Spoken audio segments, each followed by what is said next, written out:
Bismillahirrahmanirrahim.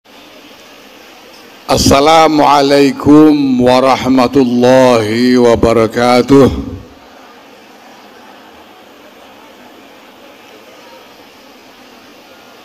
Alhamdulillah wa syukrulillah wassalatu wassalamu ala rasulillah Sayyidina Maulana Muhammadin bin Abdullah wa ala alihi wa sahbihi wa mawalah. Amma ba'd.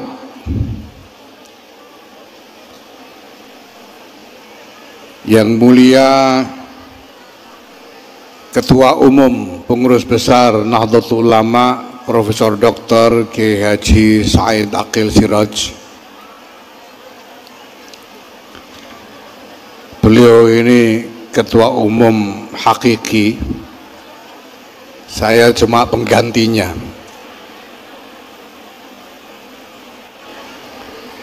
Yang mulia para masyayikh, para sesepuh, para kiai dan nyai, alhamdulillah masih istiqomah berkhidmah untuk Nahdlatul Ulama. Yang saya hormati kiai-kiai yang hadir bersama kita, Masya Allah, alhamdulillah. Para hadirin wal hadirat,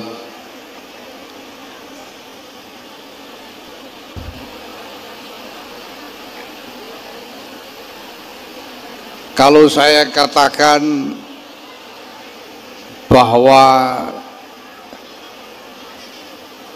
Ketua Umum hakiki sebetulnya Kiai Said Aqil Siraj, sebetulnya itu bukan bermaksud banyol. Saya serius meyakini bahwa sebetulnya Ketua Umum PBNU hakiki adalah Kiai Said Aqil Siraj. Bahwa sekarang pesantren banyak menghadapi serangan dari sana sini, ini sebetulnya gara-gara Kiai Said sebetulnya.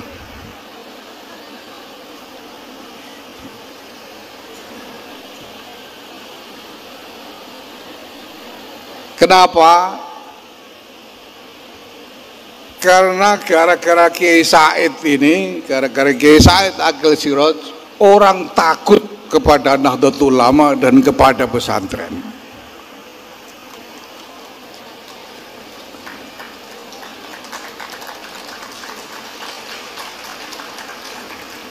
Di bawah kepemimpinan Kiai Said Aqil Siraj sebagai Ketua Umum, Nahdlatul Ulama ini berkembang luar biasa pesat sehingga mendominasi lanskap masyarakat Indonesia. Dan itu dibuktikan oleh data statistik. Ada laporan survei tahun 2005 bahwa di Indonesia ini orang yang mengaku NU adalah 27% dari populasi. 2005. Tahun 2023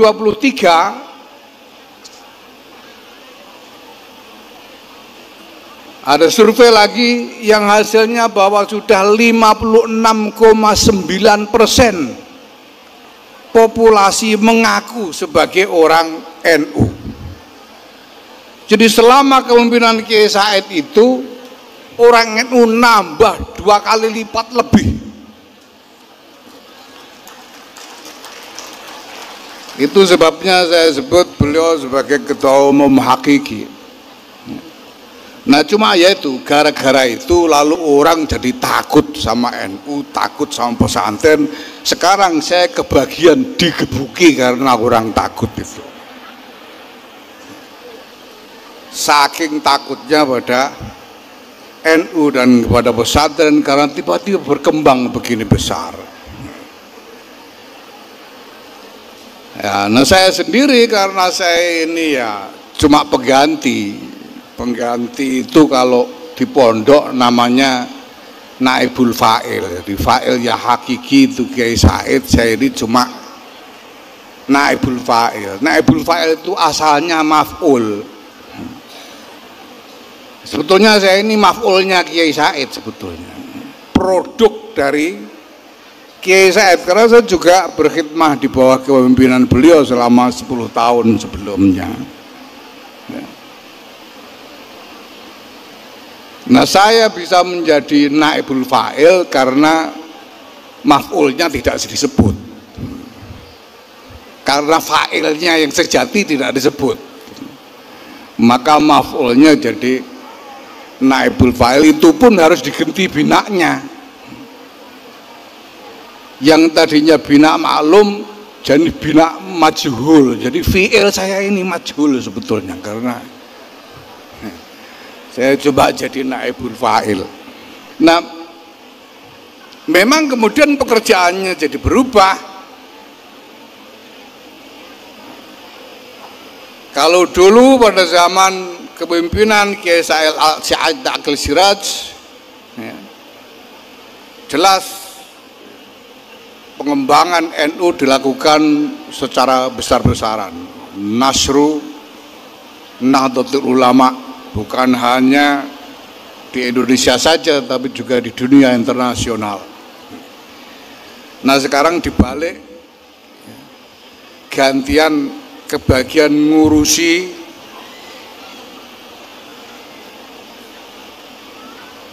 ributnya orang-orang yang takut kepada Nahdlatul Ulama.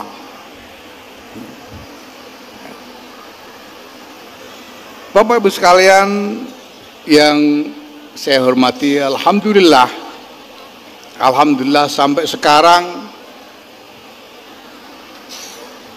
kita melihat bahwa pesantren pun berkembang dengan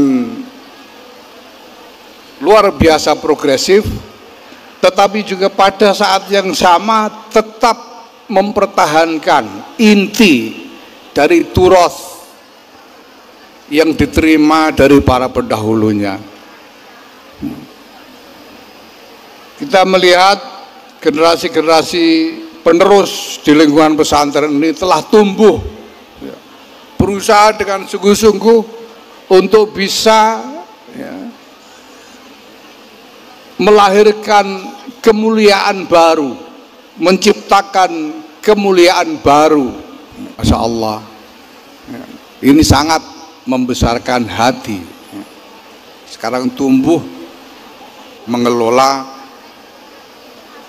legacy, mengelola tinggalan dari para pendahulu kita. Alhamdulillah. Nah, kita memang tidak akan selamanya, tidak akan bergeser dari kesetiaan kita kepada turos dari pondok pesantren yang kita terima selama sejak berabad-abad ini sampai sekarang. Kenapa? Karena kita memang yakin bahwa ini memang jalan beragama yang benar. Ini adalah jalan beragama yang benar. Hadratus Syekh Kiai Muhammad Hasyim Asy'ari ketika mengajak para ulama untuk bergabung ke dalam Jam'iyah Nahdlatul Ulama ini, beliau secara jelas menyebut atau menyatakan kriteria ulama yang beliau inginkan, beliau ajak untuk bergabung ke dalam Nahdlatul Ulama ini, yaitu siapa? Ulama-ulama yang mendapatkan ilmunya dengan sanad yang muttasil. Maka beliau katakan, antum qad akhadtumul uluma mimman qablakum wa man qablakum mimman qablahu bittisalis sanadi ilaikum. Dengan sanad yang mutasil itu maka para ulama ini berhak disebut sebagai gudang-gudang dan pintu-pintunya ilmu. Fa antum khazanatuha wa abwabuha. Dan beliau nyatakan wala ta'tul buyuta illa min abwabiha. Orang masuk rumah-rumah itu harus lewat pintu, jangan lewat yang lain. Faman atal buyuta min ghairi abwabiha, kalau ada orang masuk rumah-rumah enggak lewat pintu, lewat jendela, lewat gendeng, bobol tembok, itu sumya sariqon, dinamai maling. Kenapa kita tetap ngotot untuk mengambil agama dari pondok-pondok pesantren ini? Karena kita ingin mencari agama ini dari sanad yang muttasil, supaya kita memasuki agama ini lewat pintu yang seharusnya, supaya kita mengambil agama ini tidak seperti maling. Ini prinsip untuk kita semua. Nah memang Bapak Ibu yang saya hormati, pesantren jelas dari waktu ke waktu harus menghadapi tantangan-tantangan yang semakin besar, semakin banyak, semakin kompleks, semakin rumit, dan semua itu harus diatasi. Maka pertama-tama sebelum kita berpikir tentang berbagai macam gagasan transformatif ini yang sedang diotak-atik oleh Rabithah Ma'ahid Islamiyah PBNU, ketuanya hadir bersama kita, ke Hadir Arif, tentang transformasi pesantren. Tapi sebelum kita bicara tentang transformasi, saya kira kita perlu mengingat dengan sungguh-sungguh modal utama kita apa. Modal utamanya pesantren itu apa? Yang paling jelas modal utama itu pasti adalah ilmu-ilmu keislaman yang diwariskan dengan sanad yang muttasil tadi, yang kita terima dengan keyakinan bahwa ini adalah memang ilmu yang menuntun kita di dalam menjalankan agama. Maka kita berhati-hati sekali kepada siapa kita berguru, karena kita ini belajar ini untuk menjalankan agama, bukan untuk supaya dapat misalnya lapangan kerja atau sekedar untuk gagah-gagahan. Tidak, kita belajar di pesantren ini supaya kita bisa menjalankan agama. Maka dari awal diingatkan misalnya oleh Imam Ibnu Sirin, ala inna hadal ilma din fanzuru amman ta'khuduna dinakum. Ilmu yang kita pelajari ini agama, maka waspada, hati-hati dari siapa kita mengambil agama ini. Harus dari orang-orang yang memang betul-betul punya wewenang, betul-betul dijamin membawakan agama dengan sebenar-benarnya dan dengan tulus dan jujur, sebagaimana agama yang dulu ditablighkan oleh Sayyidina Rasul Kanjeng Nabi Muhammad sallallahu alaihi wasallam. Itu sebabnya kita juga ndak kecil hati, bukan hanya karena kita cinta kepada pesantren dan cinta kepada kiai, bukan hanya karena itu, Tapi karena Kiai yakin bahwa ini memang agama yang sebenarnya yang diambil dari pesantren ini. Yang ngambil dari tempat lain itu yang mungkin dapat, ya tapi kalau sanadnya nggak mutasil, ya itu dapatnya nyolong. Ya mungkin sama-sama dapat, tapi nyolong sama mengambil dengan sah pasti beda. Dan kita yakin bahwa apapun kata orang, agama yang kita teguhi, yang kita jalankan ini pasti akan diperlihatkan kemuliaannya oleh Allah Subhanahu wa taala, karena Allah berjanji, "Huwallazi arsala rasulahu bil huda wa dinil haq liyuzhirahu 'alad dini kullih." Apapun kata orang, Allah ini mengutus Kanjeng Nabi untuk membawakan agama ini liyuzhirahu 'alad dini kulli walau karihal musyrikun. Maka kita tidak akan berkecil hati. Modalnya pertama-tama ilmu. Tapi saya ingin mengingatkan juga satu modal lain yang juga sangat mendasar. Sangat mendasar. Dan mudah-mudahan ini kiai-kiai muda kita ini juga masih ingat.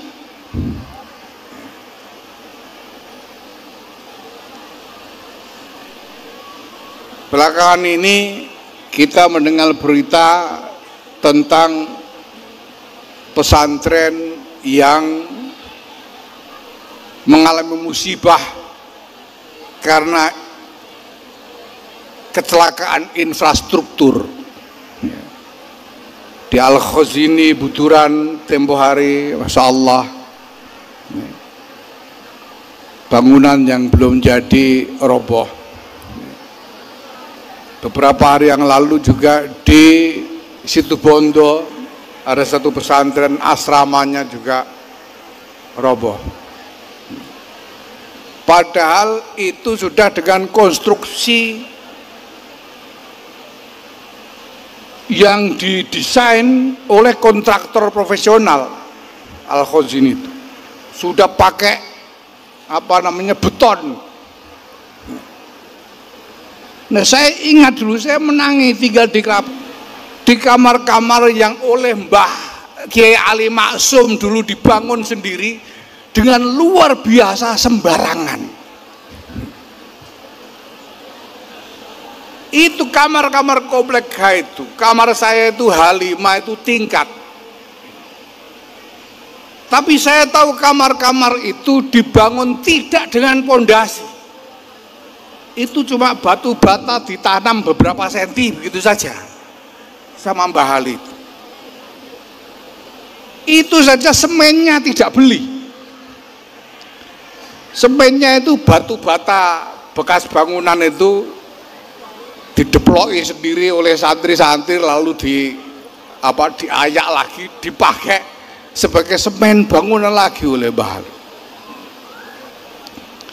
Dan memang dulu sempat ada yang roboh di tengah komplek dekat sumur itu, ada kamar yang atasnya tidak dipasang genting tapi didak, yang kalau malam dipakai teman-teman untuk ya kumpul-kumpul dengan macam-macam kegiatan di situ, ya. Dan bikin daknya tuh Masya Allah, ya. Itu cuma sisa-sisa kayu dipalang-palang gitu aja, terus diseseli pecahan gendeng, pecahan botol, lalu disawur adonan begitu saja, enggak pakai apa-apa. Dan memang roboh, tapi ya Masya Allah dilalanya robohnya itu pas anak-anak pada sekolah semua, jadi nggak ada orang di dalamnya. Dulu itu Mbah Ali bikin pondok nggak pakai teknik sipil sama sekali. Itu tahan berapa tahun saya tidak tahu, lebih dari 10 tahun, langkung sudah setahun ya. Komplek H mulai bangun langkung sudah setahun. tahun pinten mulai ini, lama sekali, bertahan lama, nggak pakai pondasi, semennya deplokan boto Bali itu, tapi tahan semua, selamat. Saya tinggal di A5 itu berapa tahun, selamat aja, nggak pernah kerubuhan gendeng saya. Kenapa bisa begitu? Dan ini terjadi di mana-mana, terjadi di mana-mana. Saya tahu kakek saya Kiai Bisri Mustafa itu juga tiru Bahali kayak begitu, bikin kamar udah nggak pakai pondasi, kelarangan dadak tuku watu barang, botolnya dipendem sidik ngono ae. Itu sudah berani bikin tingkat. Itu sekitar tahun 70-an. Tapi selamat. Nah ini yang kita harus ingat. Dulu itu kiai-kiai berani bikin bangunan seperti itu adonannya dicampur apa?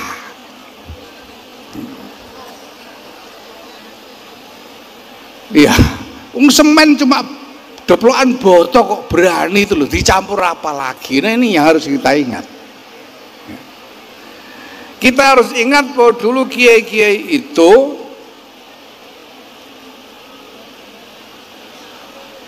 melakukan semua itu, bangun bangunan seperti itu bukan cuma material yang dijadikan adonan, tapi ditambah dengan suwuk, ditambah dengan doanya kiai, makanya selamat. Dan doanya ya mustajab betul. Kenapa? Karena kiainya keramat beneran gitu. Kiai Ali Maksum ini bukan sekedar alim alama, bukannya sekedar ahli dalam wacana keilmuan, bukannya sekedar gudang ilmu pengetahuan, tapi beliau ini adalah juga sahibul karomah yang luar biasa, sahibul karomah yang luar biasa. Itu sebabnya asar dari pendidikan beliau ini bukan hanya soal ilmu, tapi asar yang bahkan anfa dari sekedar ilmu. Buktinya jelas ada di sini. Dua orang ketua PBNU dari periode yang beda, semuanya santri-santri dari Kiai Ali Maksum.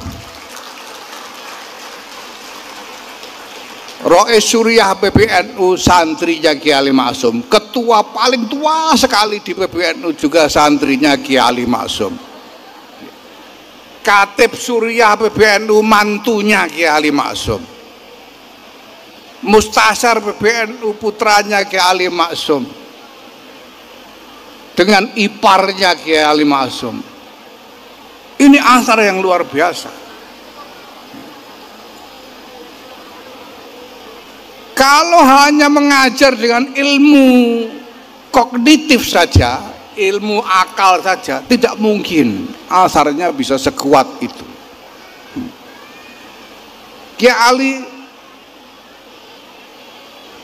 berhasil meninggalkan asar yang luar biasa karena di samping memang beliau seorang yang alim alama, beliau juga memiliki kuwah ruhaniyah yang luar biasa yang menjadi bimbingan bagi santri-santrinya. Ini penting sekali. Memang saya ini beruntung sekali, saya masih menangi Kiai Ali Maksum, saya masih menangi dibimbing oleh waliullah. Kalau tidak mungkin.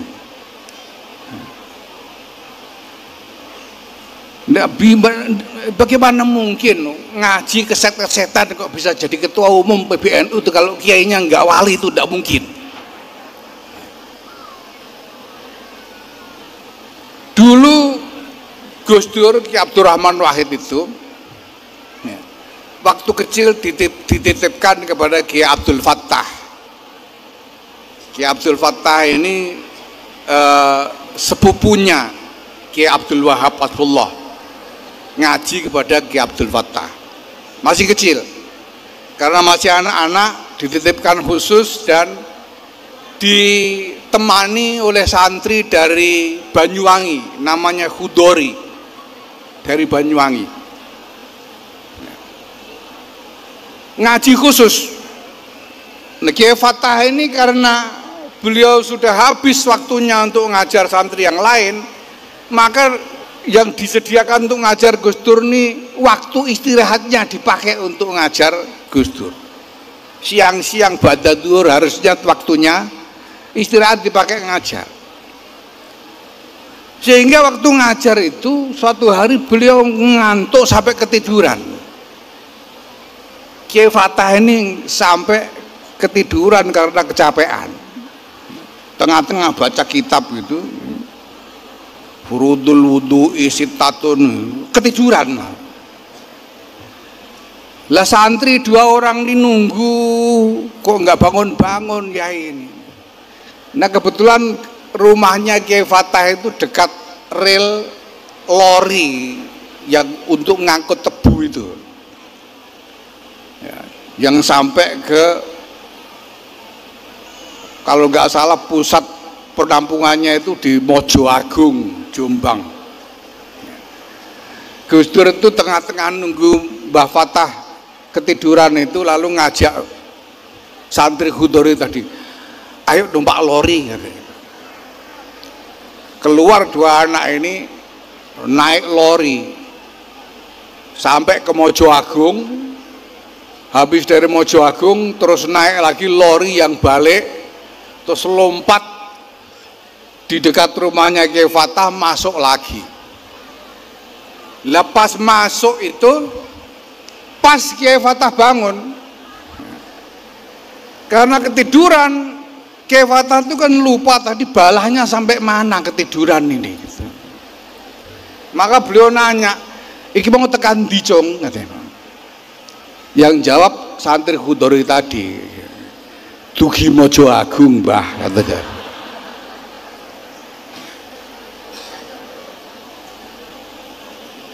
Loh ini Gus Dur ini diajar sambil ngantuk-ngantuk begitu, kok jadinya kok Gus Dur itu loh. Kalau yang ngajar bukan wali itu mustahil. Kalau enggak wali banget. Nah maka saya ingin sampaikan terutama kepada kader-kader muda pesantren dan Nahdlatul Ulama ini, di samping mengejar kualitas-kualitas material, kualitas-kualitas kognitif, mari kita ingat kembali bahwa kita punya warisan yang harus terus kita perjuangkan, yaitu semangat untuk terus mengembangkan, terus meneguhkan kuwah ruhaniyah dari para khodim pondok pesantren, para khodim Nahdlatul Ulama ini. Kalau kita sungguh-sungguh bisa melestarikan semangat untuk membangun kuwah ruhaniyah ini, saya kira insya Allah apapun yang kita hadapi, tidak akan menjadi rintangan yang berarti bagi kita semua, insya Allah. Ini mumpung kiai-kiai yang masih pegang ijazah ini masih ada semua, mumpung masih ada semua. Di antara ambisi saya jadi ketua umum, nyalon ketua umum dulu itu karena saya ini iri kepada ketua umum sebelumnya, iri kepada Kiai Said, iri kepada Kiai Hasyim Muzadi, kepada Kiai Abdurrahman Wahid. Apa yang saya iri paling utama itu, selama ini saya melihat ketua umum PBN itu selalu diserawung wali-wali. Itu sehari-hari ketemunya wali-wali terus Kiai Said ini. Saya ini karena kepengen diserawong wali juga, maka saya nyalon ketua umum, gitu ceritanya sebetulnya. Nah setelah saya jadi ketua umum, saya tingak kok walinya nggak datang-datang. Bingung saya, sampai pada satu titik akhirnya saya simpulkan, oh saya kira makom saya ini bukan didatangi, saya harus datang ini. Maka saya mulai hunting wali-wali ke seluruh Indonesia. Ya, saya roadshow, saya datangi satu-satu kiai-kiai untuk nyari wali-wali, mulai dari Sumeneb sampai ke Banten.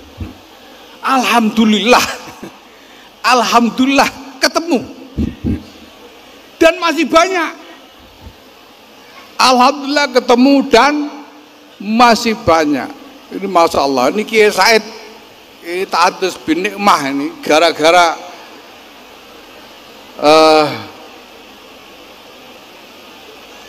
tantangan-tantangan dan serbuan yang luar biasa belakangan ini insya Allah saya tambah sakti, insya Allah.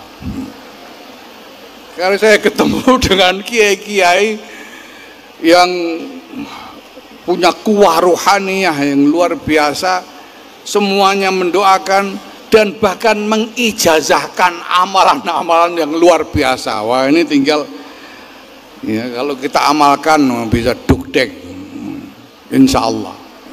Maka ini kebetulan ya, mumpung juga masih ada, ini masih ada yang bahkan takhasus merawat amalan-amalan keramat itu. Ini ada ya takhasus, tapi yang lain-lain juga tidak boleh lupa. Itu jangan cuma mutolaah kitab tok. Dulu itu saya suka ngeledek gus-gus yang masih suka wiridan, suka puasa, itu saya bilang koyo orang ngandel aja nek mbahe keramat, keramat karek gandul golek keramat dewi, saya bilang begitu. Tapi saya kira sekarang gus-gus ini juga harus mulai ndeder keramat juga, karena saya khawatir lama-lama luntur. Kalau dulu Mbah Ali itu bikin bangunan tanpa pondasi bisa selamat, ini kalau keramatnya enggak dipelihara, wah ya was-was kita, was-was. Sudah pakai konstruksi yang baik aja belum tentu selamat kalau tidak pakai keramat. Maka saya minta, ya saya ajak kepada generasi penerus pesantren ini untuk juga mengingat kebutuhan kita, kepentingan kita untuk meneruskan menghidupi turas dalam memperkuat, dalam mengembangkan kuwah ruhaniyah ini. Alhamdulillah sejauh ini walaupun dengan masalah yang masih banyak, dengan tantangan yang masih banyak, tapi perkembangan dari ikhtiar-ikhtiar kita insya Allah memperlihatkan hasil-hasil yang baik. Mudah-mudahan semua tujuan baik dari khidmah ini diberikan ijabah oleh Allah Subhanahu wa Ta'ala. Terima kasih, dan saya mohon doa restu kepada Bapak Ibu sekalian, semoga teman-teman yang berkhidmah kepada Jamiah Nahdlatul Ulama ini dari semua tingkatan, mulai di PBNU sampai kepada kader-kader di lapangan, mudah-mudahan senantiasa diberi kekuatan, istiqomah dan ikhlas di dalam berkhidmah kepada Jamiah. Wallahul muwaffiq ila aqwamit thariq. Wassalamualaikum warahmatullahi wabarakatuh.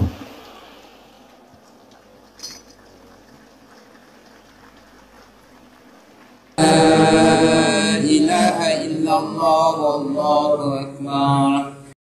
Assalamualaikum warahmatullahi wabarakatuh. Bismillah, alhamdulillah, wassalatu wassalamu ala sayyidina wa maulana wa syafi'ina wa habibina Muhammad Rasulillah wa ala alihi wa sahbihi wa man ittaba'a bihudah. Hadratil muhtaramin, ashabal fadilah, sadatil ulama wal masyayikh, akhil azizil muhtaram Kiai Haji Yahya Thaquf hafidhahullah biriayatih lima fil khair wal fawz wal najah wal barakah. Beberapa pengurus PBNU yang saya hormati, ashabal ma'ahid, ashabatul kisufiyah, hadratul asai syuriyah, muslimat fatayat, ansor, pagar nusa, ibnu PPNU, sadati wa sayyidati, anisati, ashabi wa zumalai, abnai wa banati, ayyul hudur. Ada yang tanya, kenapa kalau kiai yang diperingati hari wafatnya, kalau Rasulullah hari lahirnya?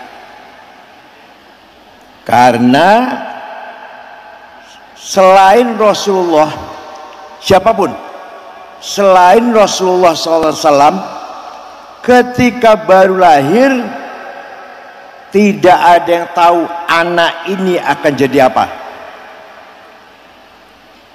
Anak ini akan jadi apa? Ternyata setelah dewasa, setelah semakin berkembang, dewasa malah masuk usia sepuh, ternyata menjadi salah satu ulama min auliyaillah yang mempunyai karomah, baru kemudian wafat. Kita gelo semuanya, kita gelo ini, kecewa semuanya dengan wafatnya seorang ulama besar. Maka memperingati hari wafatnya berarti kita mengingat kebesaran almarhumin para ulama, para kiai. Beda dengan Rasulullah. Kalau Rasulullah begitu lahir sudah membawa rahmatan lil alamin. Karena Rasulullah lahir merupakan tajalli syuhudi min tajalliyatillah. Allah yang maha az-zatul mutlaqah al-mujarradah anismul idhofat, the absolute one existence without relation. Kemudian Allah terjadi proses al-faidul aqdas, the most holy emanation, muncullah asma-asmanya yang 99. Kemudian terjadi lagi proses al-faidul muqaddas, the holy emanation, muncullah al-a'yanu thabitah, kalau ketemu balik alam arwah. Jadi alam arwah itulah melalui nuqtah markaziyah Nur Muhammad terjadilah alam semesta ini, merupakan tajalliyat, ta'ayyunat, tanazzulat dari zat Allah yang maha mutlak. Maka kita yang ada ini semuanya tajallinya wujudnya Allah yang mutlak, manifestasi wujud Allah yang mutlak setelah melalui Nur Muhammad. Kalau gitu Nur Muhammad itu adalah apa? Al-wujudul haq al-makhluqu bih, al-wujudul haq alladzi khalaqallahul khalqa bihi. Wujud yang hak yang Allah mewujudkan alam semesta ini dengan Nur Muhammad. Kalau kata orang Kristen, the Logos. Kalau kata Yunani, the Nous. Kalau kita, Nur Muhammad atau hakikah Muhammadiyah, the essence of Muhammad. Itulah wujud yang hak yang Allah menciptakan alam semesta ini melalui Nur Muhammad itu. Oleh karena itu Nur Muhammad khaliq bukan, makhluk bukan. Kalau gitu Nur Muhammad itu apa? Al-haq al-makhluqu bih, wujud hak yang Allah menciptakan makhluk dengan itu, dengan Nur Muhammad itu. Maka Nur Muhammad bukan khalik dan bukan makhluk. Maka lahirnya saja sudah merupakan wasilah tajalliyatillah, ta'ayyunatillah, tanazzulatillah. Itulah bedanya Rasulullah dengan yang selain Rasulullah sallallahu alaihi wasallam. Oleh karena itu Burdah mengatakan, ya akramal khalqi ma liman aludhu bihi siwaka inda hululil hadithil amami fa inna min judika dunya wa dharataha wa min ulumika ilmal lawhi wal qalami. Wahai makhluk yang paling mulia, kami tidak mempunyai andalan selain engkau ya Rasulullah.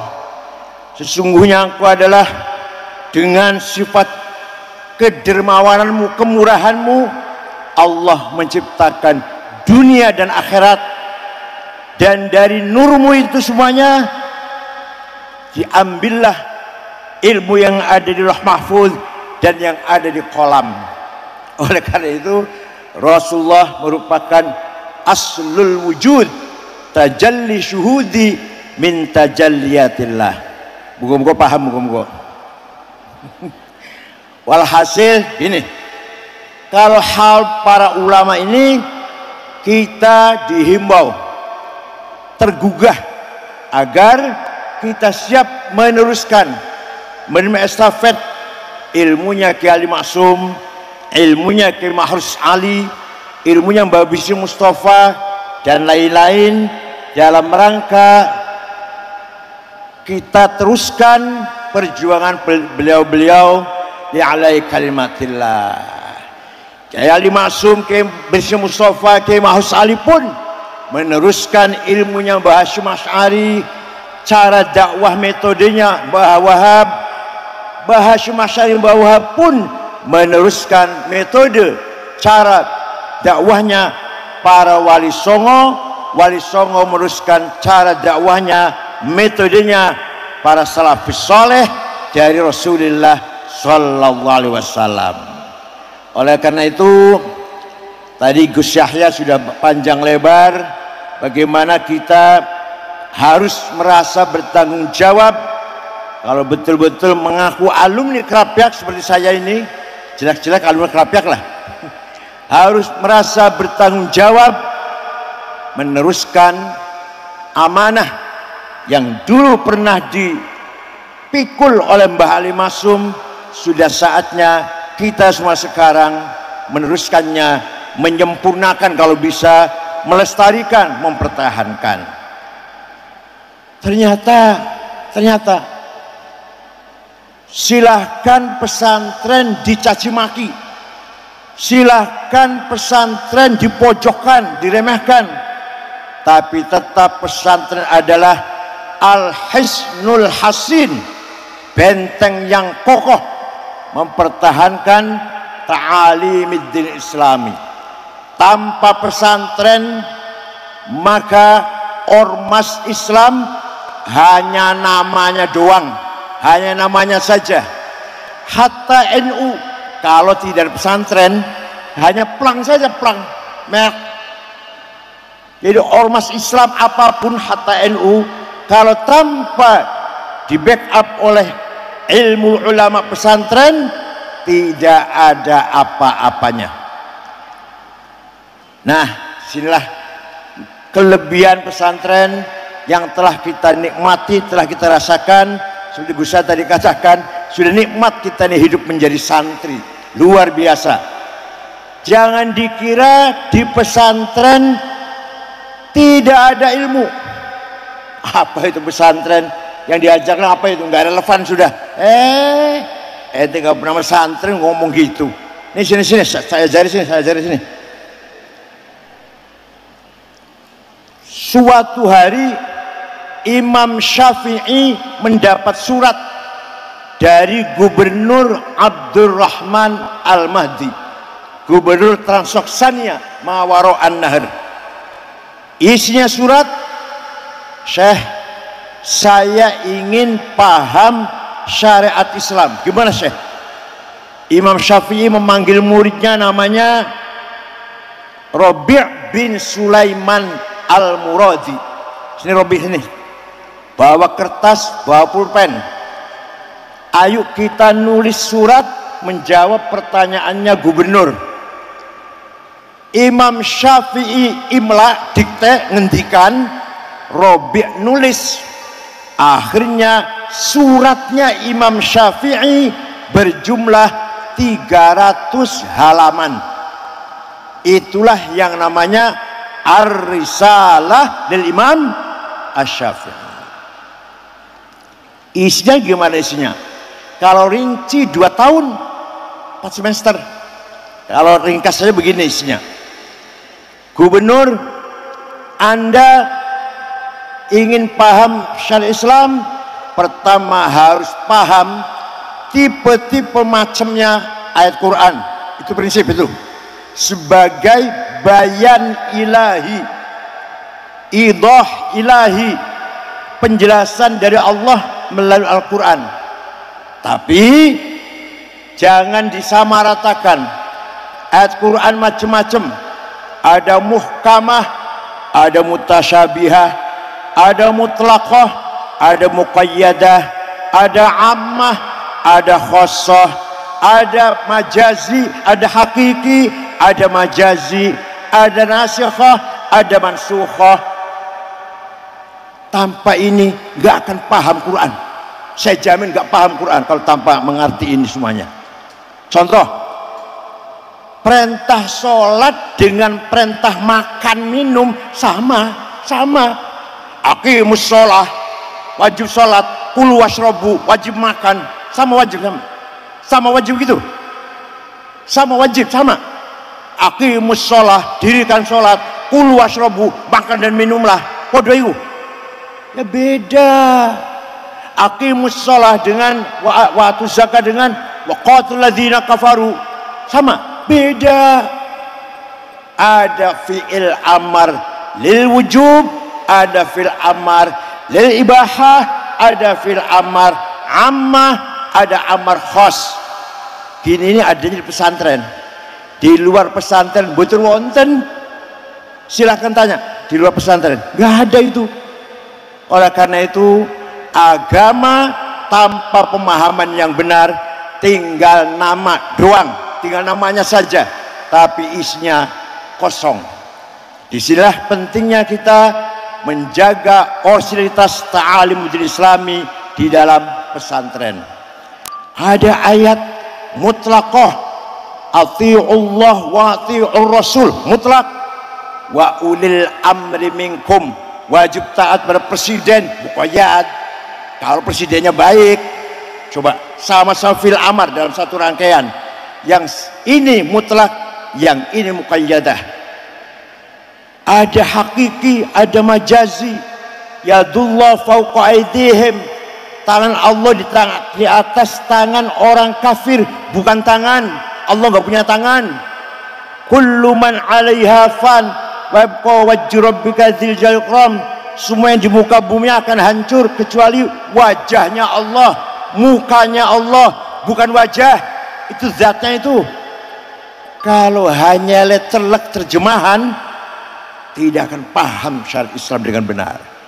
Inilah bayan ilahi.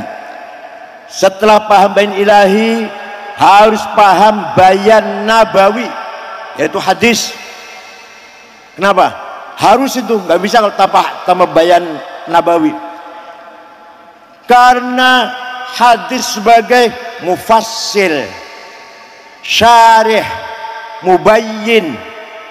Hadis fungsi sebagai yang merinci, yang menjelaskan, yang membeberkan, yang memperluas. Itu hadis. Contoh, Allah perintah sholat, aqimus sholat di Quran 62 kali. Tapi Quran tidak menjelaskan namanya sholat itu apa? Berapa kali sholat sehari semalam? Nggak ada itu. Kalau yang bilang ada nggak pernah baca Quran, itu jelas pernah baca Quran itu. Jadi kalau tanpa hadis kita tidak tahu namanya sholat itu apa. Berapa kali sholat sehari semalam? Di Quran tidak ada, adanya di hadis. Furidat alaikum khamsu maktubat, al-zuhur wal asr wal maghrib wal isya wal fajr. Oh, saya belajar langsung dari Quran dan hadis. Wallahi, demi Allah, bohong. Kalau sudah paham bayan ilahi, paham bayan nabawi, kata Imam Syafi'i dalam suratnya kepada gubernur, masih belum cukup, harus dipakai bayan akli. Akalnya ulama harus dipakai. Akal ada dua macam. Akal kolektif memutuskan sesuatu keputusan, namanya ijma, konsensus. Tanpa ijma kita nggak bisa mempraktekkan sholat. Arkanus sholati sab'ata asyar, rukun sholat 17. Ada di Quran? Nggak ada. Ada di hadis? Nggak ada. Rukun sholat 17, takbiratul ihram, an-niyah, al-qiyamul istata'a, qiraatul fatihati fihi, ar-ruku', at-tuma'ninah, al-i'tidal, dan seterusnya. Hadis itu bukan, Quran itu bukan. Itu hasil konsensus ijma'nya para ulama. Kalau ada orang sholatnya baik, saya tanya, Ustadz, ente sholatnya baik sekali, belajar dari mana Ustadz? Oh, saya belajar langsung dari Quran dan hadis. Wallahi, demi Allah, bohong. Yang benar jawabnya, saya bisa sholat dari ayah, dari ibu, dari ustadz, dari imam musola sebelah rumah. Nanti imam musolanya dari kiainya, gurunya, syekhnya, mentok pada Imam Syafi'i. Imam Syafi'i gurunya Imam Malik antara lain. Imam Malik gurunya Imam Rabi'ah. Imam Rabi'ah gurunya Imam Kharijah. Imam Kharijah putra sahabat Zaid bin Thabit. Sahabat Zaid dari Rasulullah sallallahu alaihi wasallam. Jadi kita tidak mungkin bisa sholat tanpa taklid kepada imam. Kalau hanya langsung Quran hadis saja. Bayangkan Imam Ghazali, Imam Fakhruddin Ar-Razi, segitu hebatnya taklid pada Syafi'i. Paham tidak? Imam Baqillani, Imam Haramain, Imam Sanusi, Ad-Dasuqi, Al-Bajuri, Adruddin Al-Iji, itu tokoh-tokoh ulama besar yang karangannya berjilid-jilid. Imam Razi itu Mahfatul Ghaib 32 jilid, belum Matalibul Aliyah 5 jilid, belum Al-Mahsul fi Ilmi Usul berapa jilid. Imam Syafi'i hanya Al-Um dan paling kitab yang lain kecil-kecil lah. Imam Razi luar biasa, tulisannya banyak. Imam Ghazali fikihnya Al-Wajiz, Al-Wasit, Al-Basit, usul fikih Al-Mankhul, Al-Mustasfa, akhlak, Mizanul Amal, Adabuddin, filsafat, maqasid falasifah, tadatul falasifah, tasawuf, Minhajul Abidin, puncaknya Ihya Ulumuddin, Al-Mumkin minad Dhalal, Al-Qasidah Ta'iyah, dan seterusnya, Al-Madul Ghari Ali. Taklid pada Syafi'i. Ente baru SAG, ya Allah, SAG gak mau tahu Syafi'i, SAG. Ayo siapa lagi? Contoh siapa lagi? Oleh karena itu agama bisa benar, tadi bisa sudah menyinggung, kalau dengan bisanadis sahih, dengan sanad yang benar. Sekarang kalau ada sesuatu yang baru, di Quran tidak ada, di hadis tidak ada, ijma ulama pun tidak ada. Gimana caranya? Pakai akal individual, namanya kias, analogi. Kias ada 9, aulawi, burhani, mantiki, jadali, istiqra'i, tamthili, khitabi, syi'ri, iqna'i. Maka menurut Imam Syafi'i cukup Quran, hadis, ijma', qiyas. Tidak usah ditambahi seperti Imam Abu Hanifah al-istihsan, al-maslahah mursalah, cukup qiyas. Sebab qiyas itu juga di dalamnya ada masalah mursalah, ada istihsan. Tidak seperti Imam Hambali ada al-istishab. Kata Syafi'i cukup sama qiyas, istishab masuk dalam qiyas. Tidak seperti Imam Malik ada ra'yu ahli Madinah. Karena menurut Imam Syafi'i ra'yu ahli Madinah termasuk dalam qiyas. Oleh karena itu Syafi'i cukup 4, Quran, hadis, ijma' dan qiyas. Contoh narkoba. Ayo hukumnya gimana? Saya di Quran ada inna sabu wonten niku ayat wonten niku atau Rasulullah as-sabu sabu haram rawal Bukhari wonten? Enggak ada. Ijma' ulama ada sabu-sabu haram mboten wonten. Itu pakai qiyas. Qiyas apa namanya? Qiyas burhani, qiyas fakta. Hadza muskirun, ini barang memabukkan, namanya muqaddimah sughra, premis minor. Wa kullu muskirin khamrun, setiap yang mabukkan masuk golongan khamr, namanya muqaddimah kubra, premis major. Wa kullu khamrin haram, sedangkan khamr itu haram, namanya qaul syarih, legal statement. Kesimpulannya fahadha haram, maka ini barang narkoba haram, namanya natijah sadiqah, positive conclusion.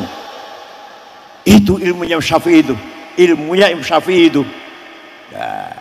Atau qiyas aulawi, wala taqul lahuma uffi wala tanharhuma, kamu jangan ngomong kasar pada dua orang tua, kamu jangan bentak-bentak kepada dua orang tua. Kalau gitu gak usah dibentak, gak usah ngomong kasar, tempelin saja gitu, boleh. Nah, harus pakai qiyas aulawi. Kalau bentak saja dosa, kalau ngomong kasar saja haram, lebih-lebih fabil aula nempeleng. Wala taqrabuz zina innahu kana fahishatan wa sa'a sabila, jangan mendekati zina, yang dilarang mendekati, bukan zinanya, bukan yang dilarang apa? Mendekati, jangan mendekati zina. Kalau itu kita gak usah mendekati zina aja langsung.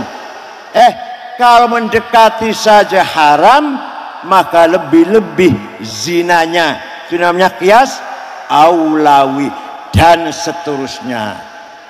Jangan dikira Imam Syafi'i duduk di musola tahlilan itu saja, bukan, enggak. Imam Syafi'i terjun ke lapangan survei. Kalau ada ibu-ibu lewat ditanyain, ibu kalau haid berapa hari, kalau haid berapa hari, kalau haid berapa hari. Kesimpulannya kebanyakan atau minimal haid sehari semalam, kebanyakan 7 hari 7 malam, maksimal 14 hari 14 malam, lebih dari 14 hari masih keluar darah, bukan haid, penyakit. Lewat lagi ibu, kalau nifas berapa hari bu, kalau nifas berapa hari bu. Kesimpulannya perempuan habis melahirkan nifas paling tidak setetes, lumrahnya 40 hari, maksimal 60 hari. Lebih dari 60 hari bukan nifas, penyakit. Itu produk istiqra'nya Imam Syafi'i. Hebat enggak? Imam Syafi'i hebat enggak? Itulah Abu Abdullah Muhammad bin Idris bin Uthman bin Abbas bin Syafi' bin Musayyab bin Abdul Ubaid bin Abdul Muttalib. Lahir kota Huzzah tahun 150, wafat di Fustat Kairo tahun 204. Usianya hanya 54 tahun. Lah Kiai Ali Masum, Kiai Mahrus, Kiai Bisri Mustafa selalu menekankan kita agar kita berpikir secara aklani dalam rangka fi khidmatin nas. Kita harus cerdas, tapi kecerdasan kita bukan berarti mengarah kepada liberal. Kecerdasan kita untuk memahami Quran dan hadis. Harus cerdas, tapi kecerdasan kita harus digunakan untuk khidmatin nas, khidmatil Quran, fahmi nususil Quran, wa fahmi nususis sunnah an-nabawiyah. Saya dulu ngaji sama Kiai Mahrus, ba'da subuh Mughnil Labib, ba'da zuhur Uqudul Juman, Idahul Mubham Syarmunawarok, ba'da asar Ghayatul Wusul, ba'da isya Fathul Wahab. Waktu saya dari Boya itu, kemudian pindah ke Kerapiak ngaji sama Kiai Ali Maksum, Jawahir Bukhari, apalagi ya, lupa saya, apalagi ya, apa ba'da subuh, ba'da subuhnya wahal ajal ba'da subuh, ada ba'da maghrib, ba'da maghrib Jawahir Bukhari. Ya Allah, saya 71 sampai 75 di kamar H18. Alhamdulillah, walaupun hanya 3 tahun setengah, tapi saya mendapatkan barakatil ilm min hadratil marhum wa maghfurlah Bah Ali Maksum, Allah yarhamuh, aq'adahullah fi maq'adi sidqin inda malikin muqtadir. Sekarang sudah duduk di sisi Allah dalam tempat duduk namanya maq'adi sidqin inda malikin muqtadir. Nah, caranya Kiai mengajarkan ilmu luar biasa, luar biasa. Ya Allah, mubtada utawi itu Kiai dari mana saya nggak tahu kita. Mubtada utawi, khobar iku fa'il opo, maf'ul bih ing, itu dari mana Kiai ya? Tahu-tahu kita udah jadi kok. Fa utawi li mubtada iku khobar opo li fa'ilin wa naibih dhohar wa ing li maf'ulin bihi krono li maf'ulin li ajlihi wa ing dalam dhorof wa mutlaqul maf'uli fihi kelawan kadzaka ba'ul jarri fatlu bil bayan serta li maf'ulin ma'ah wa kang sifah silatu mausulin kadza mithlus sifah apane litamizi hali halu fastahidu bil hifdzi ya rijalu. Kita sini nggak tahu itu ceritanya gimana dulu ya. Mubtada utawi, khobar iku, fa'il opo, nggak tahu. Tahu-tahu sudah jadi itu, dan itu sangat berkah sekali. Kita ngerti paham tentang posisinya lafal itu mubtada atau khobar, fa'il apa maf'ul, karena kita diajari oleh Kiai ing opo hale serta ing dalem. Masya Allah, paham betul? Yang nggak pernah pesantren nggak akan dalam seperti ini. Silakan tanya yang bukan pesantren, silakan tanya, ente kalau baca Quran ada tajwidnya nggak ya? Coba tanya pada yang bukan pesantren, ada nggak idhom, idhar, iklab, ikhfa, qalqalah, mad lazim, mad jaiz, mad tabi'i, huruf halak, huruf mad. Tanya sama sarjana agama Islam yang bukan pesantren. Kita ngerti nggak itu kira-kira? Belum qiraatus sab'ah. Di Indonesia ini ada doktor jurusan qiraatus sab'ah, Dr. Ahsin Muhammad dari Al-Jainangun. Kalau yang ahli qiraatus sab'ah banyak, tapi yang doktornya ini cuma satu dari Madinah, itu Dr. Ahsin Muhammad Sakha. Di beliau selalu menjadi ketua Lajnatul Tashih Perencanaan Quran Departemen Agama, Kementerian Agama, satu-satunya yang doktor. Kalau ahli qiraat banyak, tapi yang doktornya qiraat hanya Dr. Ahsin Muhammad dari Al-Jainangun, cucu Mbah Yai Syatori Al-Jainangun. Oleh karena itu kita harus bangga dengan pesantren, kita harus tafakhur, i'tizaz bi'azamati pesantren, bikaromati pesantren.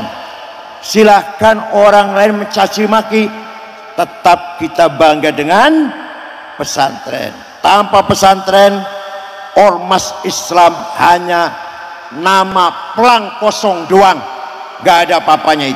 Itu baru dari satu sisi, belum dari tarbiyah ruhaniyah. Ya Allah, tarbiyah ruhaniyah, kalau tadi ta'lim ilmu, di samping itu ada tarbiyah ruhaniyah, gemblengan spiritual. Jali Maksum nyun sewu gak bisa pidato, bukan ahli ceramah, bukan. Tapi mengapa beliau oleh kita dijadikan panutan, dijadikan nur, cahaya yang akan menuntun kita semuanya?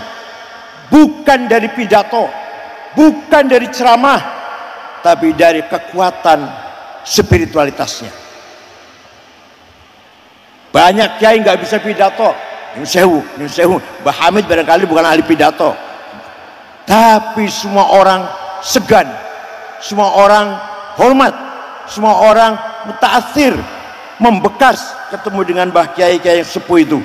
Bukan dari pidatonya, bukan, tapi dari nurun, cahaya yang syurufi jasadih, yang ada pada semua jasadnya, dari ujung rambut sampai ujung kaki, memberikan cahaya kepada kita semua.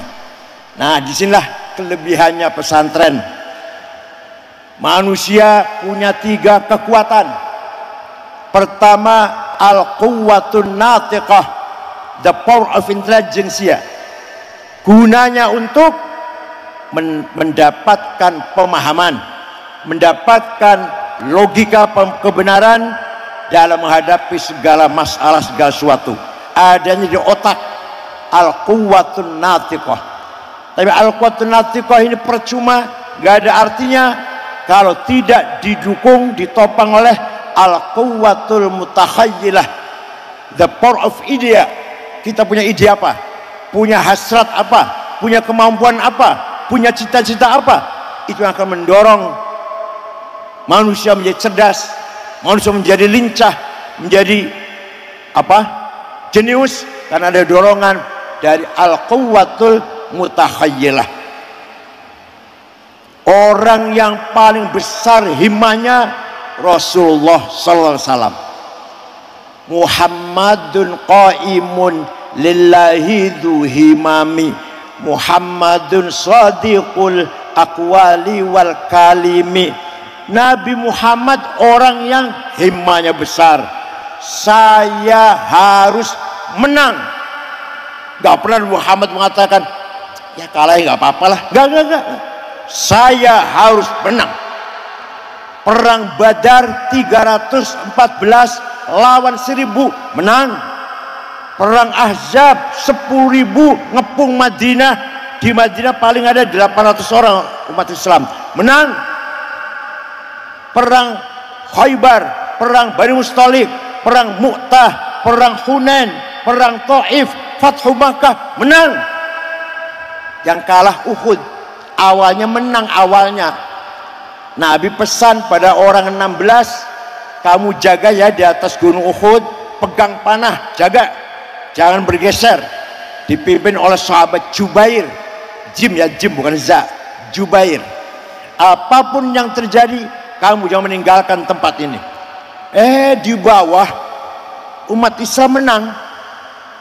Kalau habis membunuh orang kafir satu, dapat cincin, dompet gitu ya, dapat fai, dapat cincinnya, dompetnya, yang dibunuh kan diambil.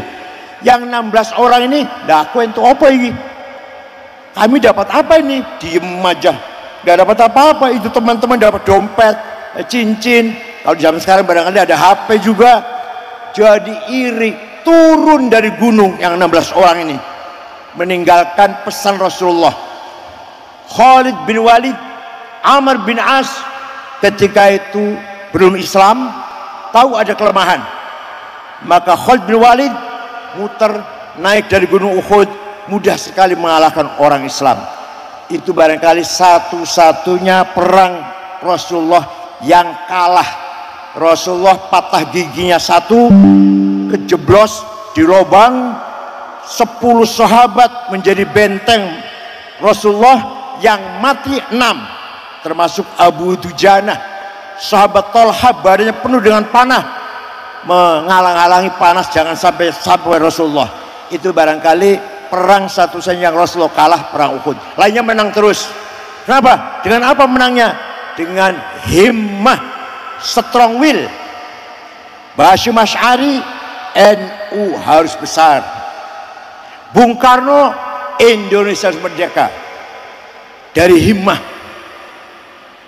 Oleh karena itu sekarang kita pun kalau punya himmah, NU harus menang, NU harus kaya, NU harus pinter. Siap?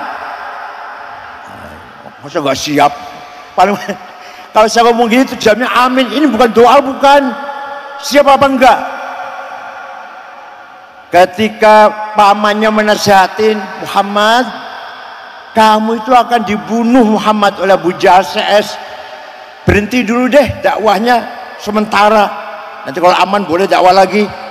Nabi Muhammad jawabnya, wallahi law wad'u syamsa fi yamini wal qamara fi yasari ala an atruka hadzal amr ma taraktu hatta ahlika dunah. Demi Allah, seandainya orang Quraisy meletakkan matahari tangan kananku, bulan di tangan kiriku, agar aku berhenti dakwah, tidak akan berhenti sampai saya mati. Pantesan Islam mudah menang, seperti itu tekadnya. Coba kalau ketua NU sekarang seperti itu semuanya, ketua DIY, ketua Jawa Tengah, ketua Jawa Timur, semuanya kayak gitu, pasti menang, insya Allah. Wala tahinu wala tahzanu wa antumul a'launa in kuntum mu'minin. Kamu jangan kalah, kamu jangan di bawah, kamu harus di atas. Kalau betul-betul kamu orang beriman. Artinya apa artinya? Artinya menang itu wajib, perintah Allah. Kalah itu dosa. Allah perintah kita harus menang, itu wajib berarti. Kalau kalah, dosa kita ini semuanya. Tidak boleh putus asa, tidak boleh minder. Kenapa? Kita tidak boleh putus asa, tidak boleh takut, tidak boleh minder. Kenapa? Kita memahami bahwa dalam diri kita ada nafkhah rabbaniyah. Fa idza sawaituhu wa nafakhtu fihi min ruhi faqaulahu sajidin. Dalam diri kita ini ada divine gas, tiupan ilahi. Kenapa kita harus takut? Kenapa kita harus takut? Dalam diri kita ini ada hembusan Allah. Wa nafakhtu fihi min ruhi. Kenapa kita harus susah? Kenapa kita harus sedih? Enggak boleh. Tunjukkan saya bersama Allah. Dalam diri saya ada tajallinya Allah. Ala inna Allah la khaufun walahum yahzanun. Karena kita sadar dalam diri kita ada nafkah ilahiyah. Enggak boleh takut. Begitu pula ketika kita menghadapi fitnah, ujian, tantangan, cobaan. Rasulullah ketika di Madinah menghadapi masyarakat Yahudi, munafik, dan masih ada musyrikin. Ketua PBNU pasti akan menghadapi itu. Pasti. Jumpa orang munafik, jumpa penjilat, jumpa yang terang-terangan nggak senang sama PBNU, dan jumpa orang yang ngerepotin. Ngerepotin apa ngerepotin tuh? Nyerimpet, apa nyerimpet nih? Di depan nggak mau, di belakang ganggu. Akan coba itu. Pengalaman saya 10 tahun Gus saya. Jadi harus siap seperti Rasulullah mimpin Madinah. Ada ahli kitab jelas, ada munafik pura-pura Islam padahal tidak, ada yang nyerempetin, ganggu, ngerepotin lah. Ada lagi yang memang masih ada banyak yang sam'an wa ta'atan. Itu yang kita harapkan. Salah satu cara tarbiyah ruhaniyah, setiap malam Jumat libur untuk apa? Untuk baca maulid Nabi. Ya Allah, ini sarawat taqafiyah wal hadariyah wa syiariyah. Ini capital culture, capital simbolik bagi santri. Malam Jumat libur bukan untuk hura-hura, untuk maulid Nabi. Saya maaf nih, Gontor malam Jumat libur, tapi tidak ada maulid Nabi. Tapi kalau Kerapiak, Lirboyo, Cirebon, Pasuruan, malam Jumat libur. Untuk apa? Maulid Nabi. Maka ketika keluar dari pesantren itu sudah tertanam cinta pada Rasulullah SAW. Nanti orang ini akan jadi jenderal, konglomerat, pejabat tinggi. Masih ingat. Wa amma taifatu thaqifan falam yuhsinu bil ijabati qirah wa urabi sufa wal abid fasabu bi aslatin badiyah wa ramawhu bil hijarati hatta hudibat bidima'in ala thumma adaila maka tahzina fasalahu malakul jibali fila kaliyad al asabiyah wa qala inni arju ayyuhjallahu min aslabihim mayyatawalla atirillahumma qabrul karim. Walaupun sudah jenderal, walaupun sudah konglomerat, masih ingat ini nanti, masih ingat. Ya Allah, ini dengan tidak sadar, dengan tidak terasa, saya sejak kecil hafal Barzanji. Tidak dihafal, tidak, hafal dewe. Kan setiap malam Jumat selalu baca Barzanji. Kalau gak Barzanji, Ad-Dibai. Tapi masih bagus Barzanji bahasanya. Al-Barzanji ditulis oleh Ja'far Al-Barzanji, orang Madinah keturunan Turki. Ad-Dibai orang Yaman, bahasanya masih tinggi Barzanji. Nah, disinilah Kiai menanamkan rasa mahabbah, rasa cinta pada Rasulullah ketika diajak bersama-sama baca Maulidil Barzanji atau Maulid Dibai, syukur-syukur, burdah, syukur-syukur. Kiai Maksum kalau geremeng-geremeng bacanya burdah. Ayah saya, mohon maaf ayah saya itu muridnya Kiai Khalil Harun Rembang. Bapak kulonku ngaji Alfiyah, khatam datang mbahnya Gus Yahya Kiai Khalil Harun. Malah menangi waktu ayah saya di Rembang, menangi nikahnya Mbak Bisri Mustafa. Jadi ayah saya masih mondok, Mbak Bisri nikah niku dengan Ki Mahrus senior pindah dari Boyo. Ayah saya pun setelah selesai pindah dari Boyo dan Ki Mahrus menjadi menantu dari Boyo. Ayah saya pulang ke Cirebon. Ayah saya pun kalau geremeng-geremeng yang dibaca burdah. Saya lihat beberapa kiai yang istiqomah baca burdah, saya lihat hidupnya fi amnin wastiqrarin walitminan, tenang, ayem, tentrem. Bagaimana tidak? Di sana banyak sekali bait-bait yang artinya sangat indah. Wa man takun bi rasulillahi nusratuhu intalqahul usdu fi ajamiha tajimi. Siapa orang yang mendapatkan pertolongan Rasulullah, maka ketika jumpa dengan harimau, harimau pun akan menjadi jinak. Percaya nggak itu? Percaya tidak itu? Siapa yang mendapatkan pertolongan Rasulullah ketika menghadapi harimau, harimau akan menjadi jinak. Intalqul usdu fi ajamiha tajmi walan tara min waliyyin ghairu muntasiri bihi wala min aduwwin ghairi munqasimi. Kamu lihat setiap orang yang di backup oleh Rasulullah SAW pasti menang. Siapa yang tidak di Rasulullah pasti kalah. Itu kalau dibaca terus menerus, apalagi bacanya dengan khusyuk, dengan tadabbur, insya Allah kita selalu ala barakatillah. Belum lagi apa tadi? Huwal habibul ladzi turja syafa'atuhu likulli hawlim minal ahwali muqtahimi da'a ilallahi fal mustamsikuna bihablin ghairi munfasimi. Dialah kekasihku yang kuharapkan syafaat pertolongannya ketika kita menghadapi problem yang sangat besar. Hanya dialah yang kuandalkan pertolongan dan syafaatnya. Ayo, apa benar Rasulullah bisa beri syafaat? Apa benar itu? Enggak bid'ah itu? Bid'ah kan? Enggak. Suatu ketika ada satu suku Mudhar, semua satu suku Mudhar mencaci maki Rasulullah. Muhammad Majnun, Muhammad syair, Muhammad sahir kahin.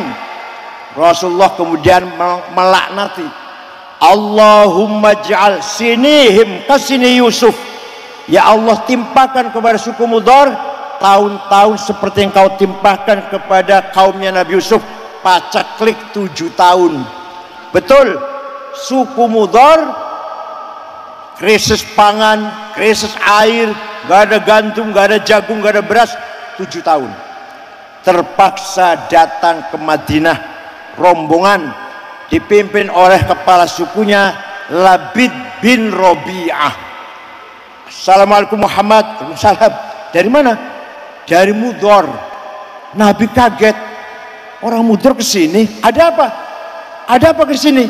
Jawabnya, atainaka ya khairal bariyati kulliha litarhamana mimma laqina minal azli. Atainaka nashku hittatan jalla amruha li sab'i sinina waqifina ala mahli. Atainaka wal adra tudmi lithatuha wa qad dhahalat ummus sabiyyi 'anit tifli wa alqa bi kaffayhi syuja'u istikanatan minal ju'i sumtan ma yumirru wa ma yuhli wala syai'a mimma ya'kulun nasu indana siwal handolil ami wal ilhizil fasli fa anta lidinina wa anta lidunyana tu'ammalu lid dunya wal akhil fasli. Ada apa anda kesini? Jawabnya, kami datang kepadamu wahai khairul bariyah litarhamana, agar engkau merahmati kami. Nabi tidak melarang, Nabi tidak jawab jangan minta rahmat sama saya musyrik, minta rahmat sama Allah sana. Enggak tuh, enggak. Coba kalau salah minta tolong pada Muhammad, pasti dilarang kan? Pasti dilarang. Jangan minta rahmat sama saya pada Allah sana. Kalau sama saya musyrik, dolal, sesat, neraka nanti. Malah Nabi mendengarkan, kami datang kepadamu wahai sebaik-baiknya manusia di muka bumi, agar engkau merahmati saya. Kami datang kepadamu mengadu 7 tahun gak ada gandum. Kami datang kepadamu mengadu gadis-gadis pecah bibirnya, ibu-ibu yang sedang menyusui tidak lagi keluar air susunya, pemuda-pemuda yang gagah perkasa sekarang lemah lunglai minal ju'i sumtan, dari diakibatkan sebab kelaparan. Wala syai'a mimma ya'kulun nasu 'indan siwal handal, tidak ada yang dapat kami makan kecuali rumput. Fa anta lidunyana wa anta lidina, engkau harapanku urusan agama dan urusan dunia. Nabi kemudian berdoa, Allahumma asqihim ghaitham mughitha wa anzil alaihim minas samai ma'am midrara waj'al suqya rahmatin wala taj'al suqya adabin wala halakin wala hadmin wala gharaq. Ya Allah, turunkan hujan untuk suku Mudhar, hujan bawa rahmat dan berkah, jangan hujan bawa malapetaka, longsor, banjir. Orang ini masih di Madinah, di Mudhar sana sudah hujan.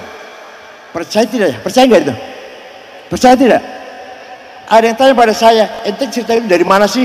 Dari kitab tarikh. Saya bilang, saya baca kitab tarikh nggak ada tuh. Saya tanya, kitab tarikh yang ente baca apa? Khulasatu Nuril Yakin, yang nggak ada pinter. Saya mau ngatakan goblok kayak Gus Miftah kok. Bacanya Khulasatu Nuril Yakin, yang nggak ada cerita begini. Kalau mau tahu cerita seperti ini, baca Al-Kamil Fit Tarikh Libni Athir, 13 jilid, Tarikhul Umami wal Muluk Ja'far Ibnu Ja'at Tabari, 10 jilid, Tarikh Hadrah Islamiyah Ahmad Syalabi 9 jilid, Fajrul Islam, Duhal Islam, Durul Islam Ahmad Amin 8 jilid, baru tahu cerita seperti ini. Baca terjemahan Khulasatu Nurul Yakin. Ya Allah, sedih saya melihat orang seperti itu. Sombongnya Masya Allah, bid'ah, sesat, dolal. Pelan-pelan. Kok sesat gimana? Ibnu Abbas pernah bersyair begini. Ibnu Abbas, qara'na fid duha wala sawfa yu'ti fasarra qulubana dzakal afa'u hasyaka ya Rasulullah tarda wa fina man yu'adzabu aw yusa'u. Ini sejarah ini. Kata Ibnu Abbas, saya kalau baca surat Ad-Duha senang sekali. Mana yang paling senang? Di mana yang paling senang? Ayat wala saufa yu'tika rabbuka fatarda. Muhammad, kamu minta apa saja saya kasih sampai kamu senang, sampai kamu happy. Nah, kira-kira Rasulullah senang tidak kalau melihat ada umatnya disiksa? Gak mungkin senang Rasulullah. Hasya kaya Rasulullah antardo wa fina man yu'adzabu aw yusa'u.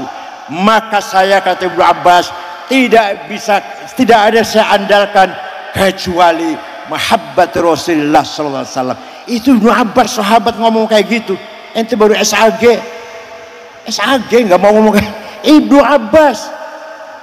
Ya Allah, qara'na fid duha wala sawfa yu'ti fasarra qulubana dzakal afa'u hasyaka ya Rasulullahi tarda wa fina man yu'adzabu aw yusa'u. Tidak mungkin Rasulullah akan happy, akan senang kalau melihat kita ada yang disiksa oleh Allah. Oleh karena itu, hanya dengan sujudnya Rasulullah nanti di akhirat, Allah akan memberikan syafaat kepada umat Muhammad yang percaya dengan syafaatnya. Tapi kalau nggak percaya, nggak ada apa nggak percaya. Inilah barangkali warisan ajaran dari para ulama, dari para sesepuh, dari ulama salafus soleh yang selalu menanamkan kepada anak didiknya, santrinya, agar mencintai Rasulullah sallallahu alaihi wasallam. Sangat penting unsur mencintai Rasulullah, sangat penting, sangat prinsip, bukan barang ringan, bukan barang sekunder, sangat prinsip. Kita ngajari santri agar ada alaqah ruhaniyah, ada komunikasi ruh parsial, kita ini parsial ruhnya, dengan ruh universal, ruhnya Rasulullah sallallahu alaihi wasallam. Oleh karena jelek-jelek, saya juga alumni pesantren Krapyak 3,5 tahun. Alhamdulillah masih menangi Mbak Ali Maksum, masih menangi Mbak Warsun, menangi Kiai Ahmad. Waktu di Boyo alhamdulillah menangi Kiai Mahrus, menangi Kiai Marzuki. Kalau sekarang gimana ya kira-kira? Jauh banget, kualitasnya jauh banget. Kenapa jauh banget? Kenapa Kiai sekarang, Kiai dulu jauh banget kualitasnya? Kiai sekarang kebanyakan bikin proposal, doanya drobos, padahal doanya sama, caranya sama, teorinya sama, tapi kalau Kiai Mahrus kok mujarab doanya. Kalau kita sekarang drobos, oh tak pikir-pikir, sebabnya keseringan bikin proposal. Waktu Rasulullah Mi'raj melihat ada orang bangkit dari kuburan tinggi besar, gagah. Setelah didekatin mukanya bolong, mukanya nggak ada dagingnya. Rasul kaget, man huya Jibril, itu siapa Jibril? Oh niku umat panjenengan yang rajin bikin proposal. Silakan rajin bikin proposal, nanti bangun dari kuburan nggak ada dagingnya mukanya, silakan. Ya Allah, mudah-mudahan pesantren semuanya, semua pesantren, Kempek, Gedongan, Arjawinangun, Babakan Ciwaringin, Krapyak, Libuan, Tegarejo, semuanya benar-benar menjadi benteng yang kokoh yang pertahankan ilmu-ilmu Islam, ajaran-ajaran Islam ahli sunnah wal jamaah. Tanpa pesan sekali lagi, Islam Indonesia tinggal namanya saja. Silakan lihat masyarakat Kuwait, Qatar, Bahrain, Emirat, baca Quran saja nggak bisa rata-rata, kecuali yang ngaji betulan. Rata-rata orang sana, jangan heran, baca Quran aja nggak bisa. Anak Saudi banyak sekali nyun sewu ngaji nahu sama saya. Dia jurusnya bahasa Arab, kalau saya usuluddin kan, tapi mau ujian, belajar nahunya sama saya. Anak Mekah asli itu. Jadi alhamdulillah kita ini luar biasa sebenarnya, luar biasa kita ini. Banyak sekali anak Arab, ya nyun sewu, saya lulus cum laude. Yang Arab biasa-biasa saja tuh. Saya lulus doktor cum laude, S1 cum laude, S2 tidak, S3 cum laude lagi. Yang orang Arab gak cum laude. Saya orang Jawa, kamu kempek lagi, deso banget kempek. Kenapa itu? Kita punya kelebihan dididik di pesantren. Itu rahasianya. Kalau S1 gampang, asal kuliah udah lulus selesai. Begitu S2, S3 baca, nulis, menyimpulkan, baru itu mogok itu. Kalau nggak betul-betul bisa baca kitab pun dengan cara paham yang benar, baca 1 tahun baca itu, menyimpulkan 1 tahun lagi, baru tahun ketiga tulis, baru tahun keempat ujian. Harus 4 tahun. Tahun pertama baca, tahun kedua pahami, tahun ketiga ayo kesimpulkan. Ya Allah, saya masih ingat waktu mahasiswa di Ummul Qura sampai ambien saya waktu lulus dari Ummul Qura itu. Alhamdulillah tidak kalah dengan anak Arab yang asli bahasa Arab. Kenapa? Antara faktor saya cum laude apa? Tidak satu pun salah dari sisi nahu. Itu antara lain yang bisa menjadikan disertasi saya cum laude itu. Tidak satu pun dijumpai kesalahan dari sisi nahunya. Walhasil jebolan krapek insya Allah bisa dibanggakan lah. lumayan. Alhamdulillah. Bah Idris ya keluaran Riyadh.